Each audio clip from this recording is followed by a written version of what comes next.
오늘부터는 새로운 시리즈 말씀을 시작하겠습니다. 오늘 우리가 생각할 새로운 말씀은 나는 누구인가 라는 큰 제목 하에 아담아 네가 어디 있느냐 라는 말씀이 되겠습니다.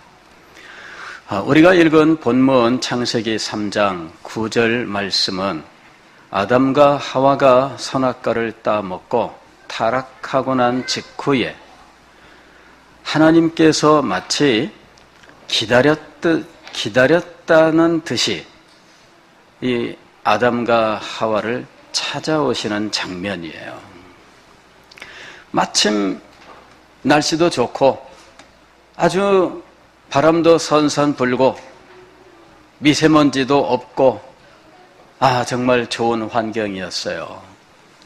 그런데 하나님께서 아담과 하와를 기쁜 마음으로 찾아오셨는데 아담과 하와가 보이지 않는 거죠. 자, 보통 우리 아이들이 학교 갔다가 집에 오면 누구를 제일 먼저 찾을까요?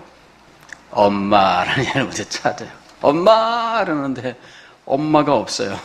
그러면은 참 마음이 휑하니 참 엄마가 어디 갔나? 참 그 마음이 기쁨이 싹 사라지죠. 막 신나서 엄마한테 밖에서 있었던 말을 막 지금 하려고 막 준비하고 있었는데 이게 이 말을 할 수가 없는 거예요. 예. 이 방 가서 찾아보고 저 방 가서 찾아보고 엄마 불러요. 근데 이거는 커도 마찬가지인 것 같아요. 남편분들이 퇴근하고 집에 왔을 때 부인이 안 계신다. 이러면 참 제가 아는 어떤 장로님이 말씀하시는데 당신이 젊을 때 집에 왔더니 부인이 밖에 나가고 없더래요. 그래 전화 연락을 했더니 교회에서 이렇게 모임을 갖고 차 한잔 하려고 지금 와 있습니다.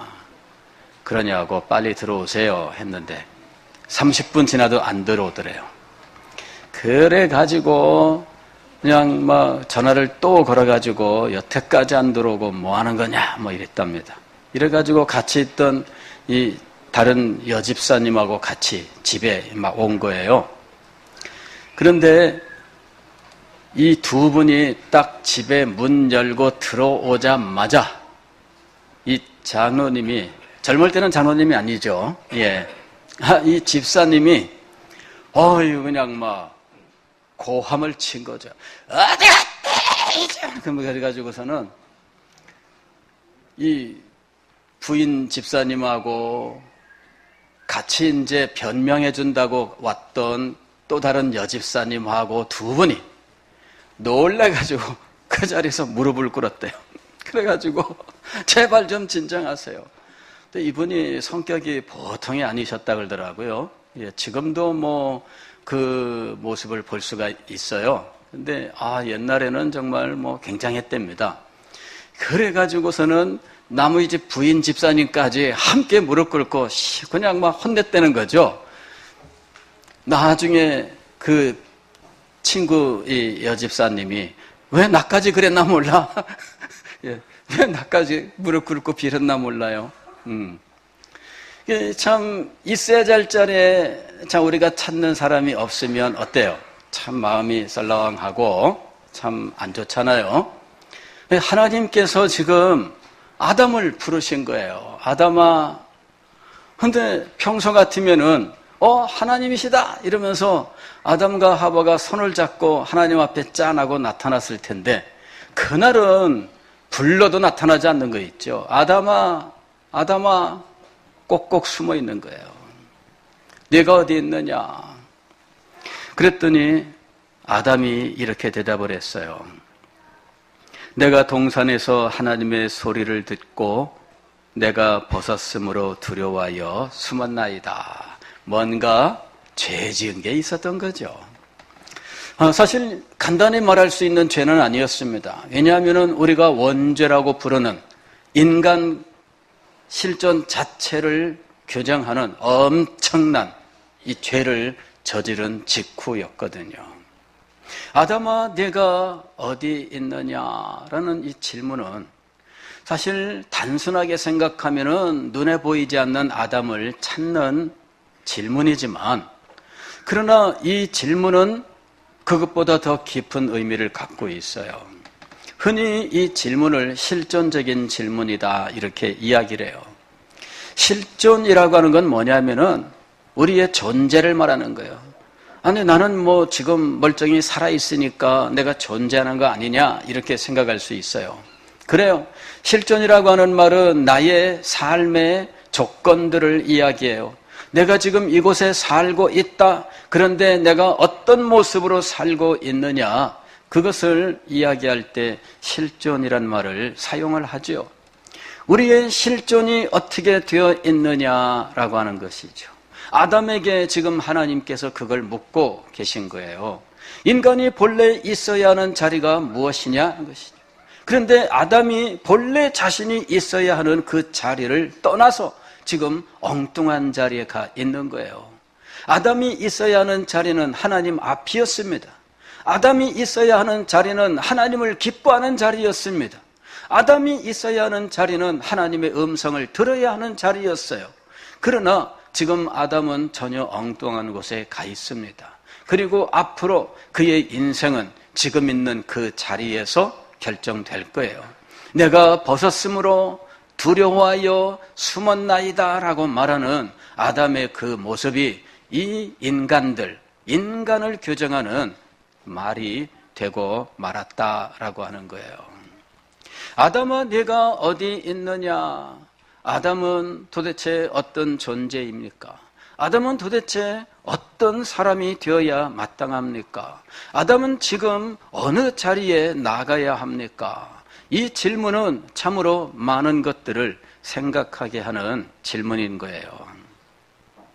요즘은 좀 뜸해졌지만 얼마 전까지만 해도 웰빙이라고 하는 말이 참 많이 유행을 했어요. 웰빙 이래서 뭐 웰빙 식품 하면은 다른 것보다 비싸. 왜 비싸야 되는지 모르지만은 웰빙자를 넣으면은 좀 비싸도 사람들이 좀 이해를 하는 것 같아요. 그래서 너도 나도 아무데나 웰빙이란 말을 붙이기 시작했어요. 웰빙 뭐 이래가지고 우리는 웰빙을 살아야 된다 뭐 별 말이 다 있었죠. 웰빙이 뭐예요? 웰빙은 설빙과 어떻게 다른가요? 이건 목사님 표 개그입니다. 예. 아는 사람만 알더라. 웰빙은 잘이라고 하는 의미를 가진 빙 그랬는데 영어로는 그냥 being이죠. being 이렇게. 근데 존재. 그러니까 우리가 뭐 산다 뭐 이런 정도의 의미겠죠. 그래서 우리가 이 말을 들으면 어떤 생각이 떠오르냐면은 여유 있고 고급스럽고 뭐 이런 삶이 떠오르는 거예요. 다른 말로 하면은 뭐 행복 이런 정도의 의미로 말할 수 있겠죠. 자, 행복한 삶을 살자. 그런데 여유 있고 고급지게 살아보자. 뭐 이런 정도의 의미로 사람들이 받아들였고 너도 나도 그런 삶을 살고 싶어 했어요. 또 이 말과 더불어서 비슷하지만 또 다른 말이 있는데 참사리라는 말이 있습니다. 참사리라고 하는 것은 참되다, 참된이란 의미를 가진 말과 사리라고 하는 말은 살다라는 말이에요. 즉 참되게 살아가는 것이죠. 참되게 살아가는 것.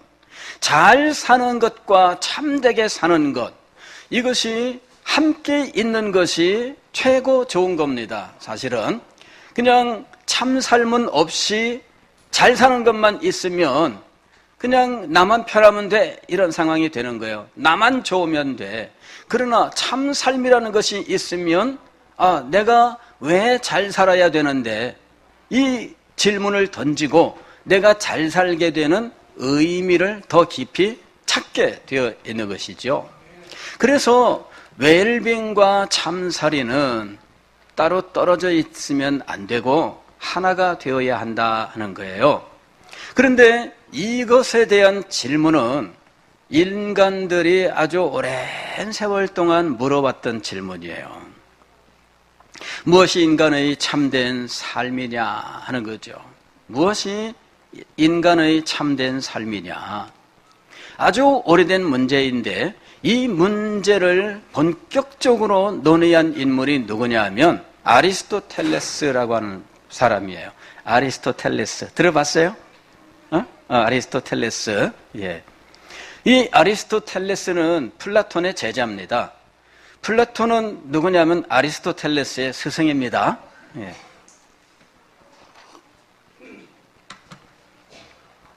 그런데 이 아리스토텔레스의 아들이 니코마코스라고 하는 사람이에요. 니코마코스가 아버지 강의를 들었어요. 그리고 그 강의를 꼼꼼하게 받아서 적었습니다. 나중에 아버지 돌아가신 다음에 그것을 책으로 묶어서 출판을 했습니다. 그 책을 니코마코스 윤리학이라고 불러요. 그러나 내용은 니코마코스는 정리한 사람일 뿐이고 실제로는 아리스토텔레스의 강의예요. 근데 윤리학이 무엇이냐? 윤리학이라고 하는 것은 인간의 참된 삶을 말하는 것이 윤리학이에요. 그래서 이 아리스토텔레스가 가르친 인간의 참된 삶이 이 강의의 내용인데 여기에 뭐라고 되어 있느냐 하면은 인간은 목적을 가진 존재이다 이렇게 이야기를 해요. 인간은 목적을 가지고 살아간다. 굉장히 탁월한 관찰입니다. 아니 인간의 본질에 대해서 아주 잘 보고 이야기를 한 거죠. 목적 없이 살아가는 인간들이 있을 수 있을까요? 물론 우리가 볼 때는 저 사람은 목적이 없는 것처럼 보여요. 보면은 막 살아가는 것처럼 보입니다.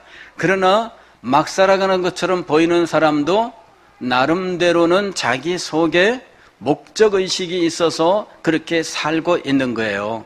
비록 우리가 그 이야기를 들을 때에는 말도 안 돼 이런 생각을 할 수 있을지 모르지만 그러나 그 사람 자신에게만큼은 분명히 목적이 있는 거예요. 과거에 우리 이 친구가 이 친구 아들이 초등학교 4학년일 때 있었던 일이에요. 아니 학교에서 연락이 왔습니다. 아이가 벌써 학교를 안 나온 지 오래됐습니다. 이러는 거예요. 아니 오늘만 안 나온 것도 아니고 벌써 오래됐다는 거예요. 근데 우리 친구는 박사과정 한다고 학교 가고 연구하러 가고 부인은 일한다고 직장에 나가고 아들 혼자 학교 가라 그리고 끝나는 거예요. 매일 용돈 주고 부모님들은 이제 늦게 오는 거죠. 그리고 이 아이가 혼자 있으면서 처음에는 학교를 잘 갔어요. 그런데 언제부턴가 학교를 안 나온 거 있죠. 그 말을 듣고 막 쫓아가서 아이들에게 친구들에게 물어보고 했더니 이 아이가 이 게임방에서 이 PC방에서 산다는 거예요. 그래서 찾아 갔더니 이 아이가 PC방에서 게임을 하고 있는데 대학생들, 큰 아저씨들도 얘한테 배우고 있더래.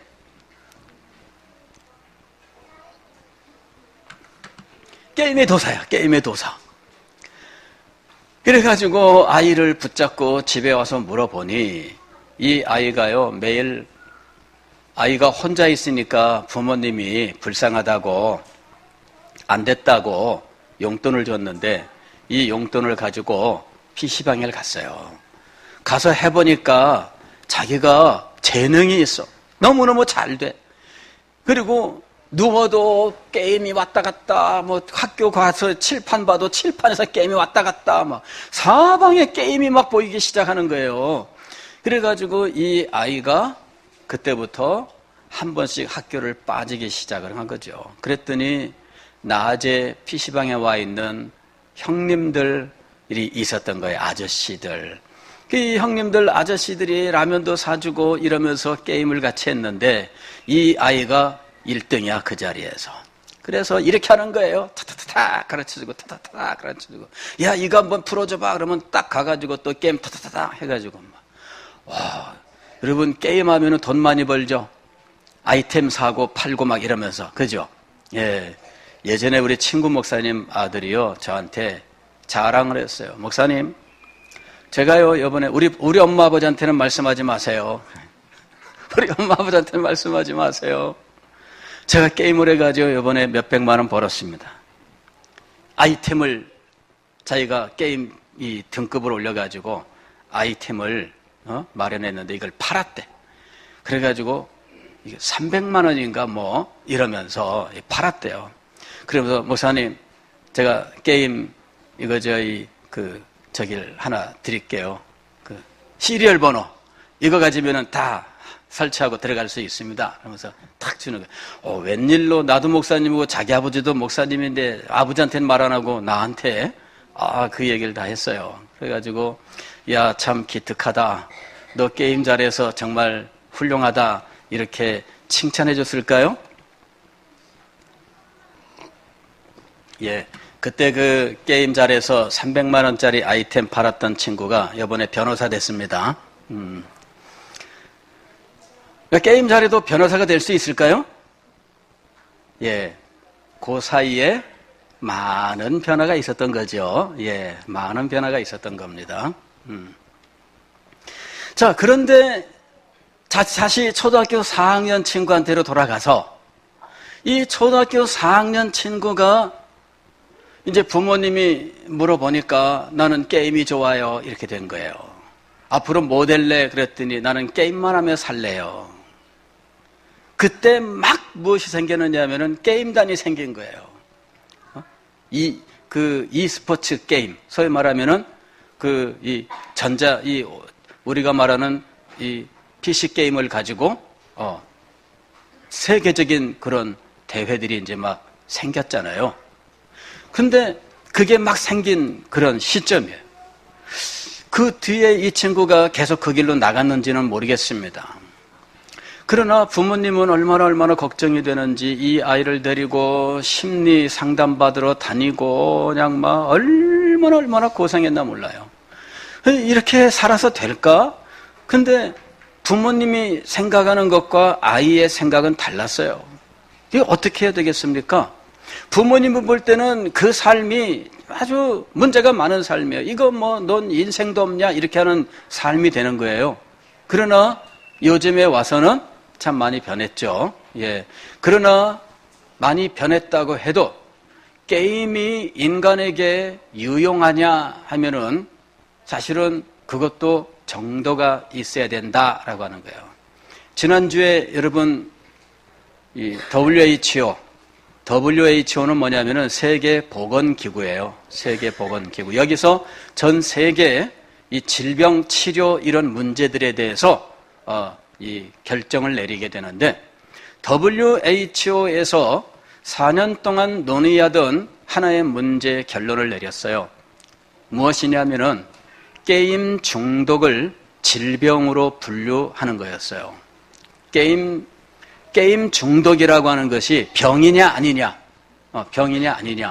이것에 대해서 4년 동안 전 세계 각 나라의 유수한 박사들이 모여가지고 연구를 했는데 결론은 뭐냐면은 질병이다 이렇게 결론이 내려진 거예요.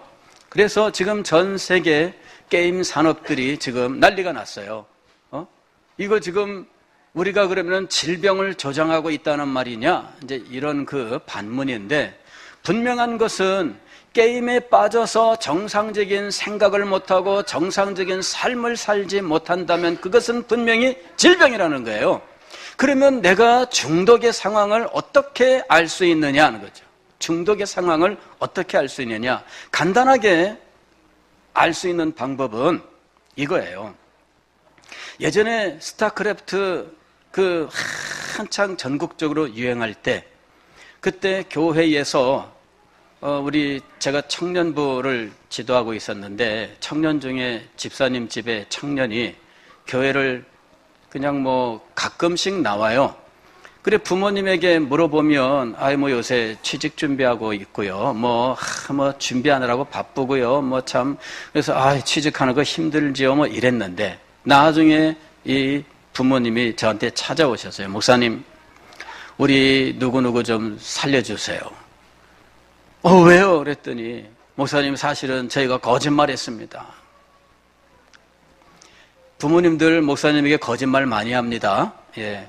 왜냐하면은 집안 사정을 정확하게 말하지를 않아요. 예. 거짓말 많이 해요. 예. 근데 여러분, 그러면 손해봅니다. 거짓말하지 마세요. 정직하게 와서 있는 대로 말씀하시고 기도를 받으시고 도움을 받으세요. 예. 이게 잘하는 거예요. 근데 목사님에게 좋은 것만 보여주고 싶어하는 마음들이 있잖아요. 그래서 정직하게 말을 안 하다 보니까 잘 꾸며서 말을 해요. 이게 문제입니다. 그래, 이 집사님도 제가 물어보면은 그냥 그래요. 이러고 취직 준비하고요. 이렇게 얘기만 하다가 나중에는 저한테 와서 목사님, 우리 애 좀 살려주세요. 좀 구해주세요. 왜 그러시는데요? 그랬더니 얘가요, 게임에 빠졌는데 게임하느라 밤을 새요. 그리고 아침에 새벽에 잠들면은 오후에 3시쯤 일어나서 라면 한 개 끓여 먹고 그리고는 조금 어슬렁거리다가 저녁 때 7시쯤 되면은 게임 들어가는데 게임하느라고 10시간, 12시간씩 게임한다는 거예요.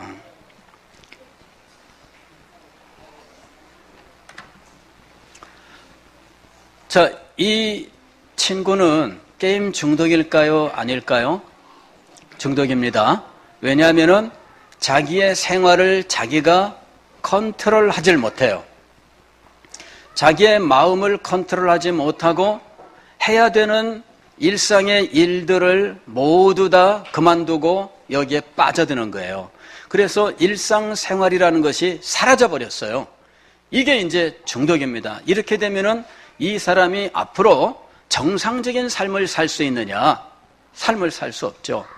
이 사람은 그 인생이 완전히 그 게임에 의해서 파괴되는 거예요. 근데 그 생활 스케줄만 파괴되는 것이 아니라 인간을 규정하고 있는 그의 정신 세계가 무너져요. 여러분, 이게 정말 무서운 거예요. 그 사람의 정신 세계가 무너지는 거예요. 마음속에 의욕이 사라지고요. 정상적으로 판단력이 사라지고 계획을 세우고 목적을 두고 행하는 이런 모든 것들이 다 사라져요. 말초적인 어떤 게임에 의해서 만족을 얻는 이런 말초적인 감각과 만족만 남아요. 이게 굉장히 무서운 겁니다. 그래서 저는 이 청소년들이 게임에 정말 탁월한 재능이 있다고 지난주에도 말씀을 드렸지만 여러분, 그런 재능 자랑하지 마세요. 그런 재능들을 바로 써야 됩니다. 그런 탁월한 재능들을 낭비하지 마세요. 그런 재능들을 헛된 곳에 다 허비하지 마세요.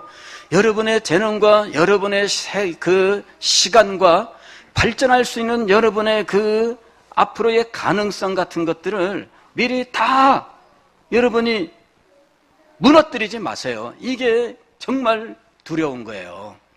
왜 이게 두려운 거냐면은 생각하는 능력이 사라져요. 생각하는 능력이 사라져요. 여러분이 이런 말 들어봤어요? 호모 사피엔스? 과학에서 인간을 분류할 때 호모 사피엔스, 현생 인류, 우리 이렇게 얘기하잖아요. 그러면 이 사피엔스가 뭐냐 이거예요. 사피엔스. 사피엔스라고 하는 말은 라틴어로 무슨 의미냐면은 생각하고 분별하고 하는 능력을 말하는 거예요. 즉, 이 현생 인류라고 할 때 현생 인류의 특징을 무엇에서 찾았느냐 하면은 생각하는 것에서 찾은 거예요. 생각하는 것에서. 원시인은 뭐라고 부르느냐면은 호모 에렉투스예요. 에렉투스라고 하는 건 뭐냐면은 일어섰다 그 얘기예요. 일어섰다. 그냥 두 발로 다닌다 그 말이거든요. 두 발로 다니는 것은 원시인이에요. 그러나 생각하는 것은 뭐예요? 이게 오늘날 인간이라고 부르는 거예요. 그런데 이 생각을 파괴하는 것이 바로 게임 중독의 특징이라는 것이죠. 그래서 자기를 절제하지 못하고 자기의 삶을 스스로 개척해 나가지 못해요. 그 인생이 한 인간으로서 설 수 있는 기회가 사라지고 마는 거예요. 그래서 게임을 하더라도 계획적으로 해야 돼요. 정해진 시간 딱. 아쉽지만은 여기까지 끝. 요거를 할 줄 알아야 돼요. 요걸 할 줄 알아야 이 사람이 비로소 자기 자신을 자기가 제어하면서 그 삶을 살아갈 수 있는 거예요. 여기까지 이거를 할 줄 알아야 돼요. 자, 지금 이 인간은 어떤 존재냐에 대해서 말씀하다가 계속해서 여기까지 나왔어요. 제가 하고 싶은 대로 하면은 이 말씀 가지고 3시간을 지금 해야 됩니다. 그러나 주일 예배 시간이 한정되어 있고 여러 가지로 제한되기 때문에 제가 다 말씀드리지 못하는 것이 너무 안타까워요. 인간은 목적을 가진 존재다. 아리스토텔레스가 이야기를 했어요. 그런데 그 목적은 우리가 볼 때는 하찮게 보이는 거라도 막상 당사자는 목적을 가지고 행하고 있다는 거죠. 그러면 그 목적을 한마디로 무엇이라고 말할 수 있을까? 아리스토텔레스는 행복이라고 이야기를 했어요. 즉 마음의 만족과 기쁨이죠. 우리가 볼 때는 저렇게 해서 될까? 근데 본인은 그 속에서 만족을 얻고 있는 거예요. 그러니 행복이 인간이 추구하는 목적의 가장 첫 번째 궁극적인 목적이다. 이렇게 이야기를 했어요. 그러면 인간이 궁극적인 행복을 얻게 하는 것은 무엇이냐? 아리스토텔레스는 이렇게 이야기했습니다. 덕목을 쌓는 거예요. 덕목. 다시 말씀을 드리면 미덕이죠. 우리가 말하는 미덕. 인간의 미덕을 함양하고 이것을 키워나가는 것이 궁극적인 행복이다. 그리고 그것이 궁극적인 목적이다라고 이야기를 했어요. 그 뒤로 아리스토텔레스 이후로 사람들이 인간의 제일 되는 목적, 궁극적인 목적을 가르치기 시작을 했어요. 인간은 덕을 실천하는 데에서 행복을 얻어야 된다. 그것이 인간의 궁극적인 목적이다. 이렇게 가르치기 시작을 했어요. 어떤 사람들은 동의하지 않죠. 덕을 행하는 것이 행복이 아니라 내 멋대로 사는 것이 행복이다. 이렇게 주장하고 거역하는 사람들도 있었지요. 그러나 그런 사람들은 사회의 주류가 될 수 없었어요. 사회의 주도권을 가지고 있는 학자들 그리고 사회를 이끌어가는 사람들은 덕을 행하는 것이 행복이고 이것이 궁극적인 목적이다라고 가르쳤던 거예요. 그런데 이 모든 것들과 전혀 다른 새로운 답을 제시한 사람이 나타났어요. 이 사람이 누구냐면 우리가 잘 아는 칼빈입니다. 칼빈이 그의 제네바 요리문답 제1문에서 인간의 제일 되는 목적은 무엇인가? 라고 물으면서 이렇게 답을 했어요. 인간의 제일 되는 목적은 하나님을 아는 것이다. 비로소 인간의 목적과 행복을 무엇과 연관시켰어요? 하나님과 연관시켰어요. 그 전에는 성경을 알고 예수님을 믿는 사람들인데도 불구하고 인간의 목적을 무엇을 가지고 설명했느냐면 아리스토텔레스라고 하는 이교도의 철학을 가지고 설명을 하고 했던 거예요. 그러나 성경을 가지고 설명하는 일이 비로소 칼빈에게서부터 시작이 됐어요. 인간의 제일 되는 목적은 무엇입니까? 인간의 제일 되는 목적은 하나님을 아는 것입니다.